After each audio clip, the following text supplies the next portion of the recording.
Hey, I'm Scott, and I'm an American in Bangkok, and I got a letter. Well, actually, I got a comment that's a question, and it's a pretty good question. The question's from a guy named Chuck, and he says, Scott, can you clear up something for me? Every Thai says live for today, but they always want money for their future. Explain the hypocrisy if you can. Thanks, Chuck from New York. Now, this is not the Chuck with the bum gun problems, the world traveler that doesn't know how to use the bum gun. No, this is not that Chuck. This is another Chuck. The one thing, though, first off, I would say that every Thai does not say live for today. I think that may be younger Thais, especially younger Thais without money who may not have the same education as some other Thais. But I think a better way of putting it is they think live for the moment. It's not live for today, it's live for the moment. And they know they need to have money in the future, but many of them have absolutely no way of making enough money to do anything more than just pay their bills from day to day or week to week. And I'll get into that in a minute. It's a good question, though. But I would say that for the most part, the Thais who are a little less affluent tend to think about money and think about, hey, I got to have money, I got to have money, I got to have money for the future. And it's because they don't have any, because they barely have money to eat or they barely have money to cover their expenses. You know, mama needs a heart transplant, papa needs a new buffalo, the family needs a car, the payment is due to the bank for the rice farm or whatever it might be. And I don't mean to make light of that, but the thing is that the more affluent Thais, they didn't get affluent by pissing away all their money in one day and then saying, oh, I hope I have money tomorrow. And I can tell you that when it comes to money, my wife is always thinking about tomorrow. She's thinking more about having money tomorrow, having money in the future than she is about thinking, than she's think. Can I just get past this? She's thinking about having money in the future more sometimes than she thinks about having money for the moment. And I think it really depends on the Thai that you're speaking with. But let me give you some information that may help enlighten people who are watching. According to the 2016 Go Banking Rates survey, 69%, this is Americans, of Americans have less than $1,000 in savings, and 34% have absolutely no savings. WorkPoint News reported a story that said 88% of all Thai savings account have less than 50,000 baht. That's about $1,650. So 88% of Thai savings accounts have less than $1,650, which means 12% should have more. That's not a lot.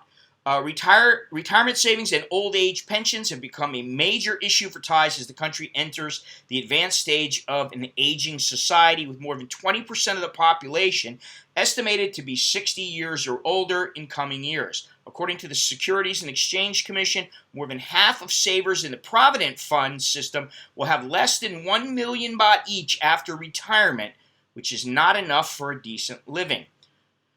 On average, the savings rate is about 4 to 5% of monthly salaries, even though the law allows employees to save up to 15% of their earnings. Due to the relatively low savings rate, few savers have anywhere near 3 million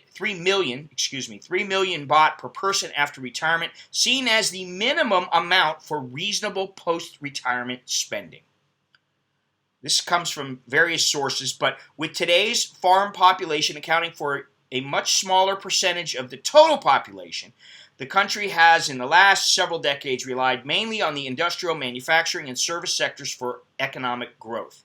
Hence, it's time to reform the overall social safety net and savings system in view of today's demographic and technological challenges before it is too late.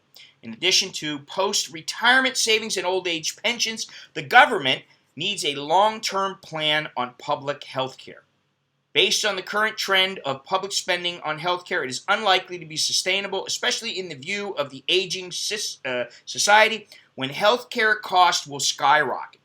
The latest effort, issuing welfare credit cards to about 11 million Thais who can demonstrate they earn less than 100,000 baht per year or 9,000 baht a month, is certainly a step in the right direction. Now, think about that. 11 million Thais who are receiving 9,000 baht a month. That's what they're earning, 9,000 baht a month or less. That's a lot of people. Unless the trend in public spending on universal health care is checked, the government will soon face serious fiscal problems. So both this issue and those related to retirement, under savings, and old age pensions need to be tackled in a holistic fashion. Nearly half of Thailand's citizens aged 18 to 65 are spending everything they earn on monthly bills and living expenses, leaving them with nothing to put aside as savings. A study carried out by GoBear, an international financial comparison site, reveals that the highest percentage of people living paycheck to paycheck, 53%, are those in the 36 to 45 age group. Half of Thais cannot carry on financially after retirement. GoBear findings also reveal that 15% of Thai people have no savings to tide them over in the case of unemployment and have no retirement fund, despite most saying they want to retire at the age of 53. This age, well, I mean, I don't understand that. Why do they want to? I've never understood this, and I've heard from numerous people that I know when they refer to their parents, especially when I first got here, they would refer to their parents, and I'd say, oh, so, how old are your parents? Oh, they're very old. How old are they? 55? And I'd be like, huh? 55? Oh, yeah, he's very old, cannot work anymore. This age is lower than the preferred retirement age of citizens in other Asian countries such as Hong Kong, the Philippines, and Indonesia, with Thai residents also reporting that Thai people generally start saving or investing much later than those in other countries. TMB Bank also has done a similar research where the results from over 35 million citizens were shocking. Over 80% of those who were between 18 and 54 years old had savings that wouldn't even last them 6 months, and only 20% had enough savings to last them more than 20%.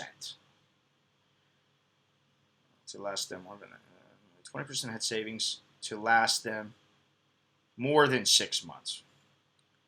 Both Gen Y and Gen X were included in the research, and most that faced financial problems were those of salarymen and freelancers. Support your local freelancer. Furthermore, over 70% with earnings of more than 30,000 baht still faced financial problems, mainly those who reside in Bangkok and the suburban area. This is mainly due to a lifestyle that is addicted to fast and comfortable actions such as restaurant dining, fancy social media habits. What is that? Would that be YouTube spending more money than you bring in? Or spending money and you don't bring in any money? I don't understand what is fancy social media habits. And alcohol and tobacco consumption. Okay, I understand that. Where the latter took up over a quarter of what was a totally unnecessary payment. Okay, I do know that when I used to go out and I used to hang out in places that were predominantly Thai places, I would see guys and they would have their bottle of whiskey and their mixers or a couple of bottles of whiskeys among a couple of different guys.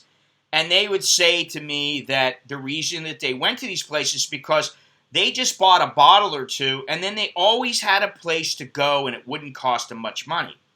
So they paid a little bit ahead of time. They bought a couple of bottles. Some places would let them bring their own bottles. Some just allowed you to buy the bottle at the place and then keep it there.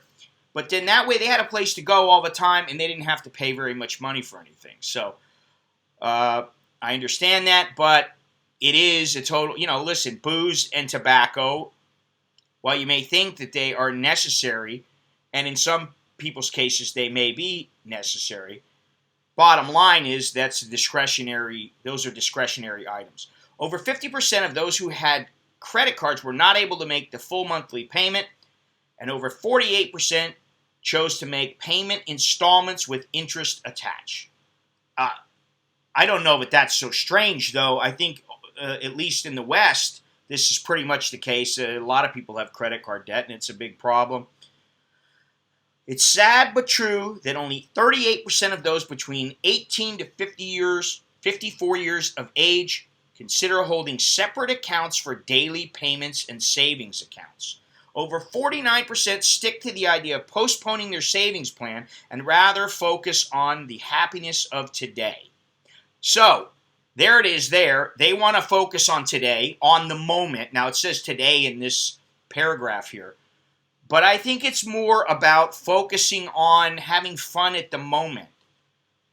I don't think it's necessarily, today I'm going to just Paitio and I don't worry about anything. I think it's their friend asked them to go somewhere and they're not thinking, I can't go out and spend 500 baht because that's all the money I have. I've heard of women and men going out and they get their paycheck and maybe it's 18,000 baht and they piss away 15,000 of it, and then midway through the week, they're borrowing money from somebody else so that by the next month, their paycheck is down to next to nothing because they borrowed so much money. And then once they get caught up, they do the same thing over and over again. Now, this is not, I don't believe that this is a Thai phenomenon. However, I do think that Thais have the attitude of, might been right, never mind. That's their mentality. And I don't know that it's a bad thing because in many ways it is a very good thing. But when it comes to savings, it's not. And I've talked to numerous people, and I know because I don't believe I've saved enough in my life. I could have saved a lot more money by doing a lot less frivolous activities. And I know there's a lot of people, in fact, I know doctors, lawyers, accountants, not so many accountants, but I did know one who pissed away 100 G's of her hard-earned money over the course of a year. And she had no money left. She had saved for about 10 years to get to stash that much money. But I know doctors and lawyers who were in their 60s and they were telling me, I don't want to keep working, but I have to keep working because I haven't put enough money away and I just don't have the money to retire. So it's a big problem everywhere, and I think that the higher the cost of living and also the higher the standard of living that people expect to have, the more they're going to say, I'll do it later. It's called procrastination. Over 49% stick to the idea of postponing their savings plan and rather focus on the happiness of today. Where 13% don't even consider the idea of opening a savings account. Only 35% are able to save an amount that is stable throughout every month. Where over 21, boy, I'm having a hard time reading today. Where over 21% have never even considered on planning what to do with their monthly income other than spending it from day to day. Now, I can also attest to that fact because when I first came here, I would ask some Thais that I knew, I would say, so what's your budget? They'd be like, huh? What? Budget? And I said, yeah, how much do you spend every month? I don't know. What do you mean you don't know? I know how much I make. And I know I have to pay my rent and I have to have money for food. And, numerous times I would talk to somebody and they go, oh, yeah, I don't have money for food. I eat today, my friend, she cooks for me. Or something like that. So, it's a serious subject, but you can't be thinking about it every minute of every day. But I think it comes down to you have to make a plan. You have to try to stick to it in some fashion. And with the cost of living constantly rising, you have to hope that you've saved enough. And let's face it, a lot of people in the world, they just can't. They're too busy worrying about how they're going to keep the lights on or pay the rent, or are they saving for a house or whatever it might be. So anyway, it was a good question, and I really appreciate it. And that's all I got. So until next time, I'm Scott. I'm an American in Bangkok. Please click like, click share, leave a comment. Check out the description for further details. Keep watching. I'll be back. And until next time, I'm Scott. I'm an American currently in Bangkok. Chok di let jerken bye.